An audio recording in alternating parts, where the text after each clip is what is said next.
คนทุกข์มาอยู่ไกลอย่าเฝ้าไล่คือหมาบาดเถื่อเฮาทุกข์มาสิได้เพิ่งพาเขาย้อนเห็นว่ามีเงินละเต็มถงอย่าเผาองค์ล่างเถื่อถงขาดก้นสิจนหายเมื่อรุ่นคนเฮานี่ต้องเพิ่งอาศัยกันคือจังป่าอาศัยน้ำก็เพิ่งว่างป่าอาศัยว่างเวิ้นจังลองลอยน้ำ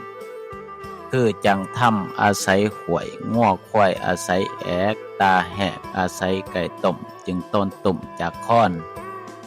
คือจังค้อนอาศัยไหมนกไส้อาศัยโคนคนก็อาศัยคนเพิ่งผ้าโดยด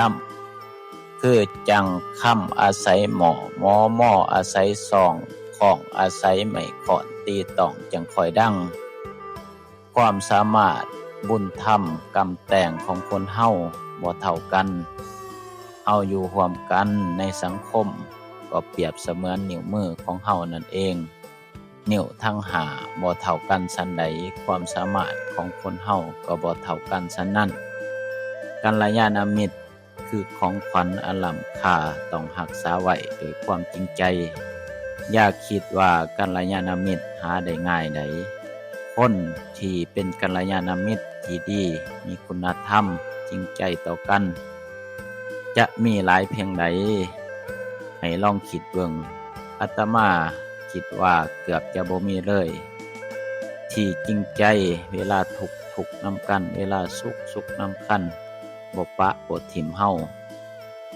จะมีเพียงจักคนที่เป็นกัลยาณมิตรที่ดีต่อเฮาถึงเป็นญาติพี่น้องก็ยังช่วยเฮาบ่ได้เท่าที่ควรเวลาคนคนหนึ่งทุกข์ยากลำบากมาก็ยังบ่ได้ช่วยกันต่างคนต่างเอาตัวรอดเห็นแก่โตวมันยากแท้ใดถ้าบ่ฝึกฝนถ้าบ่อบรมจิตใจคนที่เป็นกัลยาณมิตรที่ดีต้องมีคุณธรรมต้องมีจิตใจ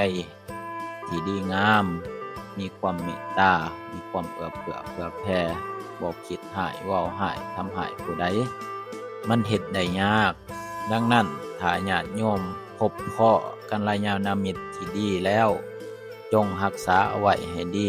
ก่อนที่จะบ่มีกัลยาณมิตรที่ดีอีกเลย